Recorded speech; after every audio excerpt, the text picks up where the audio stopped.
성도 여러분, 우리 각자는 하나님을 향한 간증을 가지고 있습니다. 여러분은 하나님에 대해서 어떻게 간증할 수 있습니까? 빌립보서는 바울이 빌립보 교인들을 향해서 하나님은 바로 이런 분이십니다라고 간증하는 간증의 내용입니다. 빌립보서를 읽어보면 우리는 빌립보 교회를 향한 사도 바울의 기대와 바람을 우리는 읽어볼 수가 있습니다. 빌립보 교회는 작게 시작했지만 사도 바울에게 있어 큰 기대감을 갖게 하는 그런 교회였습니다.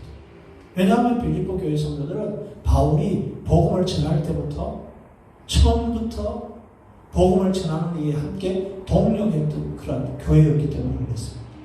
그래서 바울은 빌립보 교회 성도들을 향해서 너희가 처음에 시작한 이 마음 잃지 않고 계속해서 어떤 어려움과 역경이 와도 하나님의 복음하는 일에 나와 함께 동력하기를 원한다라고 하는 마음을 바울은 빌립보 교회 성도들에게 밝히고 있는 것을 볼 수가 있습니다. 또한 바울은 빌립보 교회 성도들을 향해서 그들의 삶에 의의 열매가 가득하게 되기를 바랐습니다. 그래서 그 의의 열매로 인하여 주님이 오실 그때에 하나님의 영광과 찬송이 되기를 간절히 소망하는 그런 기도를 하나님께 드리는 장면을 우리는 볼 수가 있습니다. 빌립보 교회는 이처럼 바울의 기도처럼 믿음으로 잘 성장한 교회였음에 분명합니다. 많은 영향력을 나타냈고 하나님의 살아계심을 드러냈던 그런 교회였습니다. 그러나 교회가 서 있는 그 주변의 상황은 결코 만만치 않았던 그런 교회입니다. 교회가 잘 성장할 수 있는 무엇인가 풍성한 백그라운드가 있었던 것이 아니라 아주 척박한 그런 환경 가운데 교회가 세워져 있었습니다. 그래서 우리가 초대교회의 모든 상황을 우리가 알 수 있는 것처럼 자칫 잘못하면 넘어질 수 있고 언젠가 그 교회가 고난과 어려움에 처할 수 있는 형편이라고 하는 사실을 우리는 잘 알 수 있습니다. 그리고 교회에 많은 이단들이 침투해서 교인들의 마음을 흔들고 신앙생활을 하는데 어려움을 겪도록 하는 그런 일들이 많이 일어났다고 하는 사실을 우리는 다른 서신서들을 통해서 충분히 살펴볼 수가 있습니다. 그렇듯이 빌립보 교회 안에도 어느 정도 영향력을 미치기 시작합니다.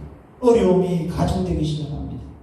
바울은 이 소식을 듣고 빌립보 교회 성도들을 격려하고 위로하고 건면하기 위해서 이 빌립보 서신을 썼습니다. 바울이 이 빌립보 서신을 쓸 때 상황은 참 힘들고 어려운 그런 상황입니다. 우리가 흔히 이 빌립보서를 옥중 서신이라고 말합니다. 그럼에도 불구하고 바울은 빌립보 서신서 안에서 우리에게 보여주는 그의 모습은 결코 그 상황 속에 매몰되어서 낙심하거나 좌절하거나 요즘 흔히 말하는 우울증에 빠져가지고 자신의 삶에 대해서 비관하는 그런 모습을 보여주는 것이 아니라 오히려 빌립보 교회 성도들을 향해서 주 안에서 항상 기뻐하십시오 이렇게 건면할 정도로 믿음으로 충만한 상태에 있는 것을 우리에게 보여줍니다. 우리가 그래서 흔히 빌립보 서신서를 가지고 뭐라고 얘기합니까? 기쁨의 서신이라고 이야기를 하죠. 그것은 무엇을 얘기하는 겁니까? 이 편지를 쓰고 있는 바울이 자신의 상황을 기쁨 가운데 전하고 있다는 거예요. 이것은 무엇을 이야기하는 겁니까? 주변의 상황을 보면 기뻐할 수가 없어요. 지금 자신의 모습을 보면 결코 다른 사람들에게 내일 보일 만큼 좋은 그런 환경이 아니었다라고 합니다. 그럼에도 불구하고 바울은 그런 모습을 전혀 보이지 않는 그런 모습이에요. 한마디로 바울의 모습을 봤을 때는 바울이 지금 그가 어떤 상황에 처해 있는지 우리는 잘 알 수 없을 만큼 그런 모습을 우리에게 보여주고 있다는 겁니다. 그럼 도대체 바울이 이런 삶을 살아낼 수 있었던 이유가 어디에 있을까요? 바울은 오늘 이 빌립보 서신들을 통해서 한마디로 빌립보 교회 성도들에게 이렇게 지금 이야기를 하고 있어요. 뭐라고 얘기합니까? 하나님의 이런 하나님께서 하고 계십니다. 이렇게 지금 간증하고 있다는 겁니다. 저는 오늘 이 고백이 바로 오늘 바울이 말하고 있는 빌립보서 4장 13절이라고 생각을 합니다. 내게 능력 주시는 자 안에서 내가 모든 것을 할 수 있느니라. 그렇습니다. 이것이 오늘 바울이 빌립보 교회 성도들에게 편지를 쓰면서 보여주고 있는 한결같은 모습이었습니다. 하나님의 일은 하나님이 하십니다. 그렇기 때문에 여러분들이 어떤 형편에 있든지 거기에 낙심하거나 좌절할 필요가 없습니다. 우리에게 주어진 하나님의 일을 온전히 감당하면 하나님은 하나님의 역사를 이루어 가실 것입니다. 라고 바울은 지금 고백하고 있습니다. 우리는 사실 바울이 빌립보를 개척할 때부터 지금까지의 모든 상황을 보면 이것이 맞다라고 하는 사실을 우리는 인정할 수밖에 없습니다. 사랑하는 성도 여러분, 바울이 처음부터 빌립보로 가려고 했을까요? 성경을 보면 우리는 아니라고 하는 사실을 믿습니다. 알 수가 있습니다. 바울이 빌립보를 어떻게 가게 되었습니까? 바울이 뭐 가고 싶어서 그 지역을 탐방을 했습니까? 요즘 말로 얘기하면 선교여행을 미리 가봤습니까? 아니라는 거예요. 바울의 계획은 어디에 있었습니까? 사도행전 16장에 보면 아시아에 복음 전하고 싶었습니다. 1차 여행을 마친 바울은 무슨 생각이 들었습니까? 내가 복음을 전한 저 도시, 내가 처음에 갔던 그 도시에 있는 성도들이 복음을 잘 지키고 있을까? 에베소 교회는 어떨까? 갈라디아 교회는 어떨까? 이런 궁금증 때문에 자기가 복음 전했던 그 아시아 지역으로 다시 가서 그들을 위로하고 싶은 마음이 가득했습니다. 그래서 준비하고 있었어요. 그런데 어떻습니까? 성령께서 바울을 저지합니다. 바울에게 마음을 주지 않는 거예요. 그래도 바울이 버티니까 어떻게 하십니까?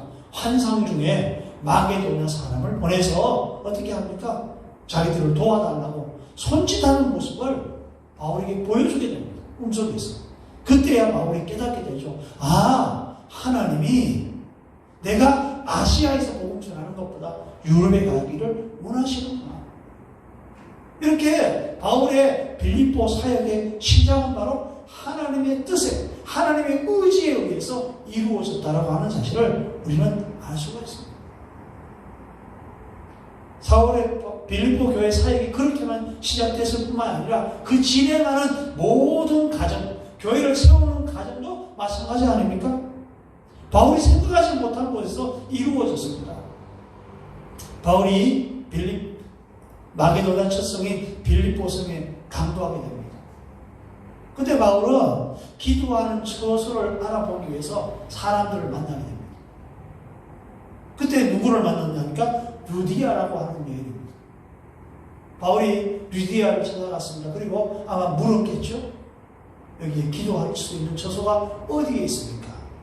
그때 성경은 분명하게 밝히고 있습니다. 뭐라고 얘기하냐면 하나님께서 루디아의 마음을 열어서 바울의 말을 듣게 했다라고 우리에게 증언을 하고 있습니다. 그래서 루디아가 사도 바울의 말을 듣게 되고 사도 바울의 말씀을 듣게 되고 그 말씀을 들은 루디아가 어떻게 합니까? 자기와 자기 온 가족이 다 바울로부터 세례를 받게 됩니다. 뿐만 아니라 루디아는 바울 일행이 처소가 없다라는 것을 알게 되고 자기 집을 바울의 처소로 제공을 하는 모습을 우리는 볼 수 있습니다. 여러분 한번 생각해 보십시오. 바울의 빌립보서의 사역은 하나님으로부터 시작해서 하나님에 의해서 진행되고 있는 겁니다. 하나님의 역사 가운데 그것이 이루어지고 있다고 하는 사실을 우리는 알 수가 있습니다. 이렇게 하나님에 의해서 빌립보의 사역이 시작되고 진행될 때는 별 문제가 생기지 않습니다. 모든 것이 순정하게 이루어지는 것을 우리는 볼 수가 있습니다. 그런데 성경을 보다 보면 바울이 한 가지 어려움에 직면하는 장면이 나옵니다. 그것이 어떤 사건입니까? 바울이 루디아의 집에 머물면서 기도하러 가다가 문제를 만나게 됩니다. 기도하러 가는 도중에 누구를 만납니까? 한 여종을 만납니다. 이 여종은 귀신 들려서 비참한 삶을 살고 있었습니다. 주인의 돈 버는 놀이개가 되어서 귀신 들린 그 몸으로 점을 쳐서 주인에게 이익을 주는 그런 비참한 삶을 살고 있었습니다. 바울이 지나갈 때마다 그 여인이 따라와서 외칩니다. 하나님의 사람들입니다. 이 사람들은 모든 어둠에서부터 놓이게 하려고 복음을 전하기 위해 보내신 하나님의 종입니다. 이렇게 하는 거예요. 처음에 한두 번은 바울은 그것을 듣고 그냥 전해서 갑니다. 자기 갈 길을 가게 돼요. 그런데 며칠을 그것을 반복하니까 바울의 마음에 불편함이 생기기 시작하는 거예요. 그래서 바울은 그것을 견디지 못해서 어떻게 합니까? 그 여인을 향해서 예수 그리스도 이름으로 명해서 그 귀신을 쫓아냅니다. 여기에는 어떻게 보면 바울의 의지가 많이 들어있었죠. 우리도 그렇지 않습니까? 자꾸 나에게 뭔가 얘기를 하고 그러면 마음이 불편해지잖아요. 아마 바울도 그랬던 것 같아요. 그러다가 바울이 어떻게 됩니까? 심한 어려움을 만나게 됩니다. 귀신이 쫓겨나가니까 여인이 더 이상 점을 칠 수가 없습니다. 점을 치어도 맞지를 않습니다. 그러니까 이 여인을 통해서 돈을 받은 주인이 이 사도 바울 일행을 어떻게 합니까? 고소해서 감옥에다 넣게 됩니다. 여기서 한번 보십시오. 바울의 의지, 바울의 생각으로 무엇인가 하려고 할 때 바울은 큰 어려움에 만나게 됩니다. 이 어려움에 만났던 바울을 누가 회복시키고 다시금 복음을 전할 수 있게 만들어줍니까? 그것이 바로 하나님의 역사라고 하는 사실을 우리에게 보여주고 있다는 거예요. 그렇습니다. 빌립보에서의 모든 바울의 역사와 바울의 일들은 하나님의 의해서 이루어졌다 하는 사실을 우리에게 성경은 분명히 증거를 하고 있습니다. 지금도 바울은 어디에 있습니까? 로마 감옥에 있어요. 바울이 왜 로마 감옥에 가게 되었습니까? 그 이유를 가만히 따져보면요, 유대인들의 물론 시기가 있기는 있었지만은 하나님의 뜻에 의했다는 겁니다. 바울이 마치 빌립보에 간 것처럼 로마 감옥에 들어간 것은 하나님의 뜻에 의한 것입니다. 그것은 그 안에서 온 열방에게 복음을 전하기 위한 사람으로서는 상상할 수 없는 하나님의 분명하고도 놀라운 뜻이 있었다고 하는 사실을 성경은 우리에게 전해주고 있습니다. 바울은 바로 이런 가정들을 통해서 무엇을 배웠습니까? 빌립보서 4장 11절과 12절에서 바울은 이렇게 고백을 하고 있습니다. 자, 말씀 한번 보겠습니다. 내가 궁핍함으로 말하는 것이 아니냐.